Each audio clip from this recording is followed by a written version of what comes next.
अमावस की रात। वह रात थी अमावस की रात। यह सोचकर तुम्हारे रोंगटे खड़े हो जाएंगे कि कहानी पढ़ते वक्त पीछे मत देखना वरना खतरनाक हो सकता है। पीछे भूत भी हो सकता है। सोच लो, देखना मत। देखोगे तो रजाओगे। मत देखो, मत देखो, मत देखो। चुपचाप कहानी पढ़ते रहो। देखो कहाँ था, देखना मत। देख लिया न, कुछ भी तो नहीं था। मगर डरे ना। इसी तरह के भय को ही तो डर कहते हैं। डर एक ऐसी चीज बनाई है भगवान ने कि पूछो मत। बस हम लोग डर डर के जीते जा रहे हैं, जीते जा रहे हैं। जाने कब यह डर खत्म होगा, शायद मरने के बाद, क्योंकि मरने के बाद तो सारे डर खत्म, खल्लाश हो जाते हैं। देखो यह सब बकवास है। बहुत हो गई यह डर की बातें। कहानी पढ़ो चलो। डर तो अभी लगेगा जब कहानी पढ़ोगे। एक समय की बात है, अकालगढ़ में कभी भी अकाल नहीं पड़ा था, तब भी इसका नाम अकालगढ़ था। और अकाल अब पड़ता है तब भी इस गांव का नाम अकालगढ़ है। इस गांव के अकाल पड़ने की भी एक कहानी है। सुनाऊं क्या? नहीं, अरे नहीं सुनाऊंगा तो तुम्हें क्या घंटा समझ में आएगी। चलो अब असली बात पर आते हैं। अकालगढ़ में दो भाई नीरज और राजू अपनी बीवी के साथ बढ़िया रहा करते थे। राजू और नीरज में अच्छी बनती थी। नीरज का विवाह नहीं हुआ था, पर होने वाला था। कुछ दिनों बाद नीरज की भी शादी हो गई। कुछ दिनों तक तो ठीक ठाक चलता रहा, पर उनकी बीवियों में आपस में नहीं बनती थी, तो उन्होंने अलग अलग रहने का फैसला किया। दोनों अलग अलग रहने लगे। राजू अलग होने पर बहुत कामचोर हो गया था। पहले वह भाई नीरज के साथ थोड़ा बहुत काम काज कर लिया करता था। वह दिन दिन और काम चोर होता गया और उसकी आर्थिक स्थिति खराब हो गई। और नीरज अपना काम काज सही करता रहा। उसने अपनी मेहनत से काफी अनाज खेत से उगाया। यह सब देख देख कर उसका भाई राजू बहुत जलता था, पर नीरज अपनी तरफ से सही था। एक दिन राजू और उसकी पत्नी ने मिलकर नीरज की पत्नी को रात में मार दिया। नीरज किसी काम से बाहर गया हुआ था। दोस्तों, वह रात अमावस्या की रात थी। चांद अपनी पूरी रोशनी पर था, तारे टिमटिमा रहे थे। रात बिल्कुल शांत थी। उन दोनों ने उसके घर कूदकर पहले सारा अनाज चुरा लिया। जब नीरज की पत्नी को पता चला कि उसके अनाज की कोई चोरी कर रहा है, तब उसने उठकर देखा तो राजू और उसकी बीवी अनाज चुराने में लगे थे। तब नीरज की बीवी ने कहा कि आप यह क्या कर रहे हो, अपने ही घर में चोरी। यह सुनकर राजू और उसकी बीवी ने सोचा कि अगर इसने गांव वालों को बता दिया तो वो लोग हमें गांव से ही निकाल देंगे। इस डर के मारे उन्होंने उसकी पत्नी को मार डाला और दूर जंगल में गाड़ के आ गए। सुबह जब नीरज घर पहुंचा तो देखा कि उसका अनाज नहीं है। थोड़ा बहुत बचा था, वह बिखरा पड़ा था। जब उसने अपनी पत्नी को आवाज लगाई पर कोई जवाब नहीं आया। उसने सारे घर को छान डाला पर वो कहीं नहीं मिली। फिर उसने अपनी भाभी से पूछा कि मेरी बीवी कहाँ गई, तो उसने हड़बड़ा के बोला मुझे नहीं पता, कल शाम तक तो घर पर ही थी। इतना पूछकर उसने पड़ोसियों से पूछा तो किसी ने कहा पता नहीं, और किसी ने बताया शाम तक तो घर पर ही थी। वो बहुत घबरा गया और कुछ लोगों को बताया कि घर का सारा अनाज किसी ने चुरा लिया है और मेरी बीवी का भी पता नहीं है कि कहाँ है वो। उसने घर जाके फिर देखा तो उसे उन गेहूं से एक चाकू मिला और कुछ खून भी पड़ा था। उसे सब कुछ समझ में आ गया कि उसे किसी ने मार के सारा अनाज चुरा लिया है। तब उसने अपनी छत पर जाकर देखा तो उसे कुछ अनाज भी गिरा मिला। तो उसे अपने भाई राजू पर शक हुआ, पर नीरज वैसे भी अपने भाई राजू की बहुत इज्जत करता था, इसलिए उसने कुछ कहा नहीं। तब एक दिन राजू ने कहा कि तू अकेला मत रह, हमारे साथ ही आजा, हम साथ ही रहेंगे। वह राजू को मना तो नहीं कर सकता, इसलिए वह उसके साथ मन मार के रहने लगा। गांव के कुछ लोग उसकी बीवी को गंदी औरत कहने लगे और कहते थे कि सारा अनाज लेकर भाग गई, बेचारा नीरज अकेला रह गया, चुड़ैल कहीं कि यह सब बातें उसे सुनने को मिल रही थी। वह बेचारा क्या करता, अपने भाई को कुछ नहीं कह सकता था। एक दिन की बात है, गांव के कुछ लोग जंगल से लकड़ी लेने गए थे। तो वे लकड़ी काट ही रहे थे, तब उन्हें किसी स्त्री के रोने की आवाज सुनाई दी तो उन्होंने कहा कि इस जंगल में कौन रो रहा है, कहीं कोई रास्ता तो नहीं भटक गया। तो वो लोग जिधर से आवाज आ रही थी उसी तरफ चल दिए। कुछ दूर चलकर उन्होंने देखा कि एक औरत एक पेड़ के नीचे बैठ कर रो रही है। जब तक वो उसके पास पहुंचते वह गायब हो गई। उन लोगों ने जब इस तरह का दृश्य देखा तो वो घबरा गए, उनके तो पसीने छूटने लगे। तब एक आवाज आई कि अब तुम लोग कभी भी इस जंगल से लकड़ी नहीं काटोगे, और जो भी यहाँ लकड़ी काटने आएगा वो जिंदा वापस नहीं जाएगा। और तुम लोग मुझे चुड़ैल कहते हो न, तो चुड़ैल सही, आज से तुम्हारे गांव में कभी पानी नहीं बरसेगा, तुम लोग भूखे मरोगे, यहाँ सिर्फ अकाल पड़ेगा। और अमावास की रात एक लाश तुम्हारे गांव में जरूर मिलगी। जाओ तुम सब गांव वालों को जाकर बता दो, आज से 3 दिन बाद अमावस्या है। एक आदमी की मौत जरूर है। जिसने भी मुझे मारा है वो बचेगा नहीं। मेरा अनाज खा करके मुझे चुड़ैल कहते हो, गांव वालों, मैं तुम्हें छोड़ूंगी नहीं। आज मैंने तुम्हें बख्श दिया, जाओ जाओ जाओ, चले जाओ मेरे जंगल से, मुझे अकेला छोड़ दो, जाओ मुझे तैयारी करने दो, जाओ। और फिर रोने लगी। वो लोग डर गए, यह सब क्या था? स्त्री रोने का कारण क्या था? एक आदमी बोला, अरे वह कह रही तो थी कि मेरा अनाज चुरा लिया और मुझे मार दिया। इसका मतलब यह नीरज की बीवी थी जिसे किसी ने अनाज के लिए मार डाला है और वह चुड़ैल बन गई है।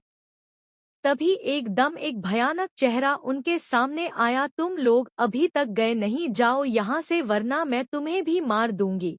उनके तो होश उड़ गए, भागो भागो चुड़ैल चुड़ैल, ऐसा कहते हुए वह गांव पहुंचे। सारे के सारे ऐसे हाँफ रहे थे, जिंदगी में इतना कभी नहीं भागे होंगे। गांव वालों ने इस तरह उन्हें भागते हुए देखा तो कहने लगे, क्या हुआ चुड़ैल चुड़ैल बके जा रहे हो, आगे भी कुछ बोलो। अरे तुम्हें बोलने की पड़ी है, हमारी जान पर बनी है। अरे पर हुआ क्या, तुम लोग इस तरह क्यों हाँफ रहे हो, बताते हैं।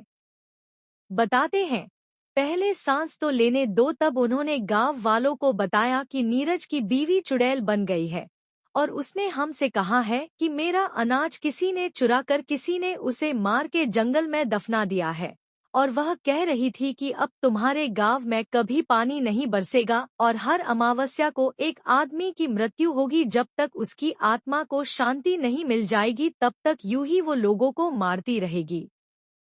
एक आदमी ने पूछा, पर नीरज की बीवी को मारा किसने? कुछ लोगों ने कहा, पता नहीं, कोई तो है इस गांव में जिसने यह पाप किया है कि एक हिंदू औरत को दफना दिया। पर जिसने भी यह काम किया है उसकी वजह से सारा गांव मुसीबत में पड़ गया है।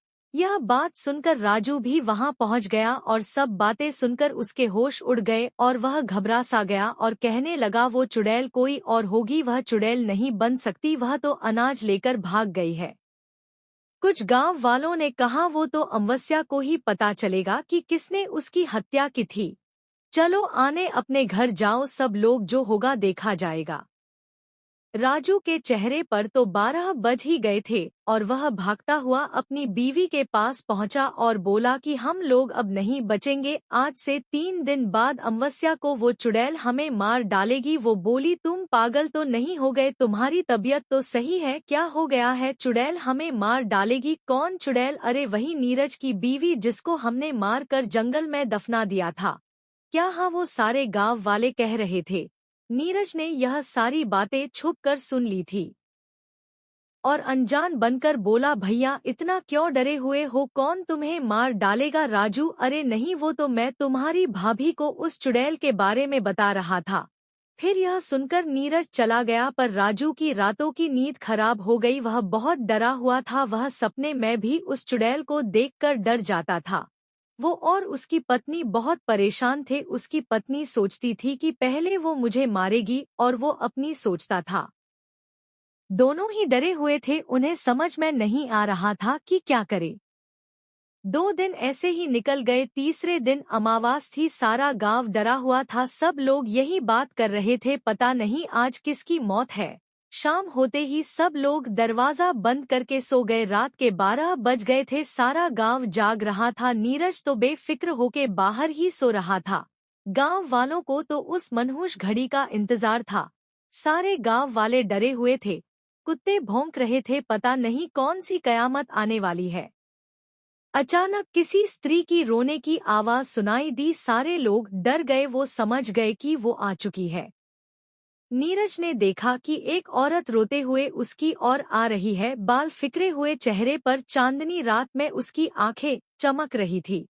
वह पहले तो डरा। वह उसके पास आकर बोली, तुमने मेरी खबर तक नहीं ली कि मैं कहाँ चली गई हूँ। तुम भी इन गांव वालों की बातों में आ गए। तुम्हें पता है, जब तुम उस दिन बाहर गए थे उस दिन इन लोगों ने मुझे मारकर सारा अनाज चुरा लिया था। हाँ, मैं जानता था कि कुछ तो जरूर हुआ है, पर तुम इस हालत में मैंने कभी सोच भी नहीं सकता। और तुम मेरे भाई को मारने के लिए यहाँ आई हो। जाओ, लौट जाओ। भगवान ने चाहा तो सब कुछ ठीक हो जाएगा। मैं भगवान से प्रार्थना करूँगा। वो चिल्लाई, नहीं, तुम्हें तो मेरे साथ होना चाहिए था। तुम भी इन गांव वालों की तरह बन गए। भगवान क्या खाक ठीक करेगा। अब मैं इस गांव को बर्बाद करूंगी। और तुम्हें क्या लगता है कि मैं तुम्हारे कहने पर तुम्हारे भाई को छोड़ दूंगी? नहीं, मैं इस दिन के लिए कितना रोई हूँ और कितना तड़पी हूँ। मैं उसे नहीं छोड़ने वाली। उन दोनों में से एक की मौत आज जरूर है। नीरज, नहीं, तुम ऐसा नहीं कर सकती। तुम मेरे बीच में मत आओ। नहीं, मैं भूल जाऊंगी कि तुम मेरे पति हो। हट जाओ। उसने उसे रोकने की कोशिश की। उसने नीरज को ऐसा धक्का मारा, नीरज हवा में उड़ाता हुआ जमीन पर आ गिरा और वह बेहोश हो गया। यह सब राजू की बीवी गेट के छेद से देख रही थी। उस चुड़ैल ने गेट में धक्का मारा और उसकी बीवी के बाल पकड़ के बोली, चुड़ैल तो तू है, तूने मेरा सब कुछ छीन लिया, अब तुम्हें नहीं छोड़ूंगी। उसने राजू की बीवी का कलेजा चीर के उसका दिल निकाल लिया। हाँ हाँ हाँ हाँ, अब मुझे थोड़ा सुकून मिलेगा। अब की बार तेरी बारी है। कहाँ छुपा है तू? और हाँ, गाँव वालों, तुम भी कान खोल के सुन लो, आने वाली अमावास को तुम भी नहीं बचोगे, सब के सब मरोगे। हाँ हाँ हाँ हाँ, बहुत सताया है तुम लोगों ने। और हंसती हुई जंगल की ओर चली गई। सारे गांव वाले बाहर आ गए और नीरज को उठाया और उसे पानी पिलाकर होश में लाए। उसने अपनी भाभी को मारा हुआ देख वह खूब रोया। तब तक राजू भी बाहर आ गया। उसने यह सब देख उसकी भी आंखों से आंसू निकल गए। सारा गांव रो रहा था। सुबह उसके शव को जलाया। सारे गांव वाले राजू से भला बुरा कह रहे थे कि इसकी वजह से हम सब लोग एक दिन ऐसे ही मरेंगे। सारे गांव वाले, हाँ, इसकी ही वजह से हमारे लिए यह मुसीबत खड़ी हुई है। इसको तो नरक भी नहीं झेलेगा। अपने ऐसे भाई के साथ तूने धोखा किया है। तो दोस्तों, यह थी एक अमावास की रात की एक चुड़ैल की कहानी। अब सुनो आगे की दास्तां कि किस प्रकार उस गांव में दोबारा शांति आई। नीरज, शांत हो जाओ, भगवान हमारी मदद जरूर करेगा। ऐसा तो कोई होगा जिसे हमारी मदद के लिए भगवान भेजेगा। कोई खुदा का नेक बंदा ही अब हमें बचा सकता है। दोस्तों, जब फिल्म में विलन होता है तो एक हीरो का भी होना जरूरी होता है, चाहे वो अजय देवगन हो या सुनील शेट्टी। तो सुनो कहानी का अगला पार्ट। अब तो सब लोग बस भगवान से प्रार्थना करने लगे हैं, भगवान हमें इस मुसीबत से निकालो है प्रभु, अब तो हम तुम्हारी शरण में है। भगवान तो बस किसी न किसी बहाने से जो लोग उन्हें भूल जाते हैं उनको याद दिलाते हैं। तभी तो कहते हैं, दुख में सुमिरन सब करें और दुहक में करे न कोई, और जो सुख में सुमिरन करे तो दुहक काहे को होए। तो दोस्तों, भगवान भी बड़े दयालु है, तुरंत क्षमा भी कर देते हैं। तो उस गांव में किसी की मौत आने से पहले भगवान ने एक फरिश्ते को उस गांव में भेज दिया। उसका नाम था विराट। वह भगवान को मानने वाला एक नेक बंदा था।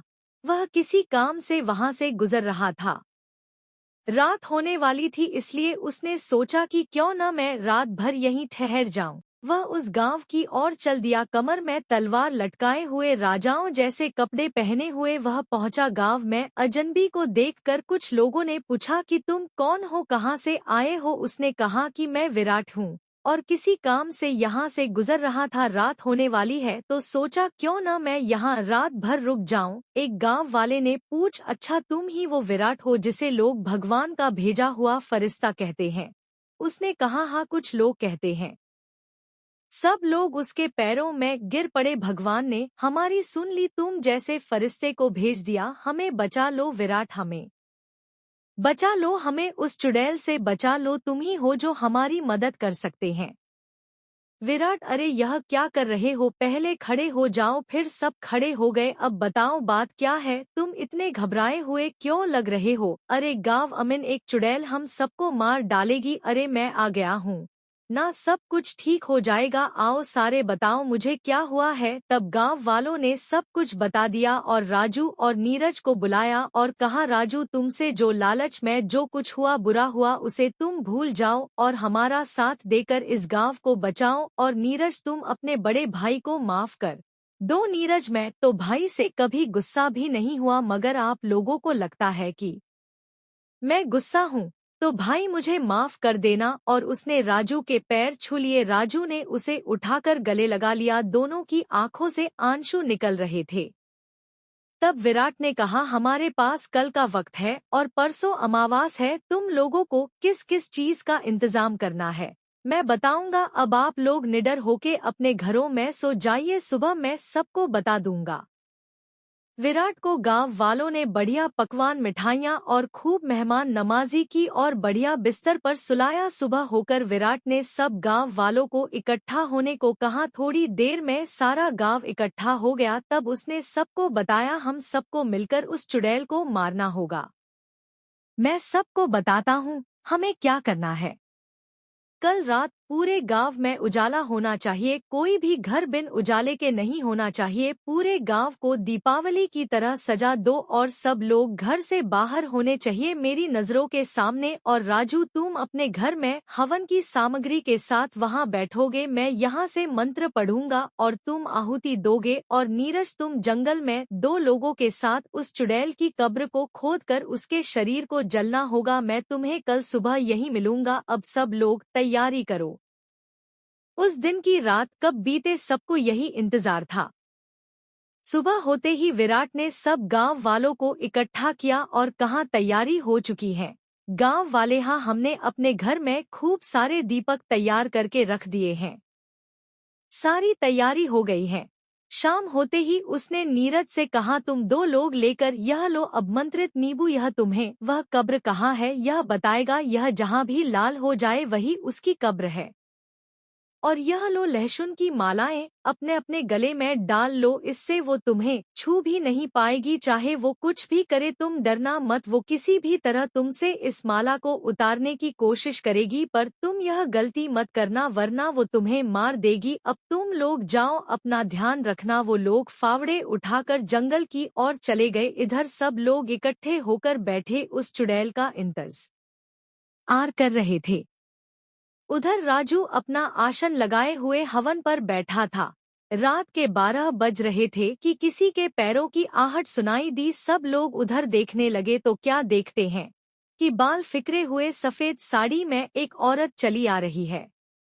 उसने गांव में रात रोशनी देख वह रुकी और फिर आगे बढ़ी। उसने देखा कि सारे गांव वाले बाहर बैठे हैं, जैसे कि उन्हें बिल्कुल डर नहीं किसी बात का। वह जोर से चिल्लाई, अरे मूर्खों, मरने की इतनी जल्दी है? हाँ हाँ हाँ हाँ, तो यह लो। उसने जोर से हवा चलाई कि सारे दीपक बुझ गए। सारे गांव में अंधेरा हो गया। सारे लोग डरने लगे। वह कभी इधर दिखे कभी उधर। हाँ हाँ हाँ हाँ हाँ, अब तुम सब लोग मरोगे ऐसा होते देख विराट ने कहा, रुक जाओ, इन गांव वालों को छोड़, मुझसे लड़। इनसे मैंने कहा था यह सब करने को। चुड़ैल बोली, तू कौन है? वह बोला, मेरा नाम विराट है और तुम किसी को बिना नुकसान किए हुए यहाँ से चली जाओ वरना मुझे तुम्हें मारना पड़ेगा। चुड़ैल, तू मुझे मरेगा? हाँ हाँ हाँ हाँ हाँ, यह मुझे मरेगा। यह ले। उसने उसको अपनी शक्ति से बहुत दूर फेंक दिया और वह दीवार से जा टकराया। विराट, आ मेरा सर लगता है, इसे सबक सीखन ही पड़ेगा। उसने अपनी तलवार निकाली और उस पर हमला कर दिया। वह एकदम गायब हो गई, उसका वार खाली निकल गया। अब वो गायब हो गई, बस आवाज सुनाई दे रही थी। विराट ने भगवान से प्रार्थना की और आंखें खोली। अब उसे वह चुड़ैल दिखाई देने लगी। उसने अपनी तलवार से उसके चोट पहुंचा दी। अब वह अपने को हारता देख वह राजू की और लपकी। विराट ने मंत्र पढ़ना शुरू किए हैं, प्रभु मैं अपने पापों को कबूल करता हूँ, मुझे माफ कर दो, मैं आगे से कभी ऐसी भूल नहीं करूँगा। यही राजू दोहरा रहा था और वह हवन में आहुति दे रहा था। वह उसके ऊपर लपकी। उससे पहले ही विराट ने अपनी तलवार निकाली और उसके पेट में घुसेड़ दी। तलवार उसके पेट को चीरते हुए पार निकल गई। वो चिल्लाई, आ। वो भागती हुई जंगल की और चली गई। उधर नीरज और उसके दोस्तों को वो कब्र मिल गई। वो उसे खोद ही रहे थे कि उन्हें किसी के चिल्लाने की आवाज आई। वो समझ गए कि चुड़ैल आ रही। उनके खोदने की स्पीड बढ़ाई और उसकी लाश को निकाला। वो उस लाश को निकाल पाए ही थे कि वह वहां आ पहुंची। वो उन पर झपटी। जैसे ही उसने उन पर हमला करना चाहा, वह चीख कर ददोर जा गिरी। वह लहसुन को देखकर दूर से ही चिल्लाए जा रही थी, उसे मत छुओ, उसे मत जलाओ। तब तक विराट भी उसका पीछा करते हुए वहां आ पहुंचा। उसने कहा, जल्दी से इस शरीर को जला दो। उनके तो हाथ कांप रहे थे, माचिस भी नहीं जल रही थी और वह चिल्लाए, नहीं नहीं नहीं जा रही थी, नहीं, मुझे छोड़ दो, उसे मत जलाओ। माचिस जलते ही उसने उसमें आग लगा दी। शरीर जलने लगा और वह भी जलने लगी। वो आ नहीं, मुझे छोड़ दो, मुझ पर रहम करो, आ। और वह राख के ढेर में परिवर्तित हो गई। विराट ने उन तीनों को शाबाशी दी और वह गांव वापस आ गए। सारे गांव वाले अब बहुत खुश थे। सबने विराट का धन्यवाद किया। सुबह होते ही विराट ने कहा, अब मुझे चलना चाहिए। सब गांव वालों की आंखों में आंसू आ गए और सबको राम राम करके विराट आगे बढ़ गया। समाप्त।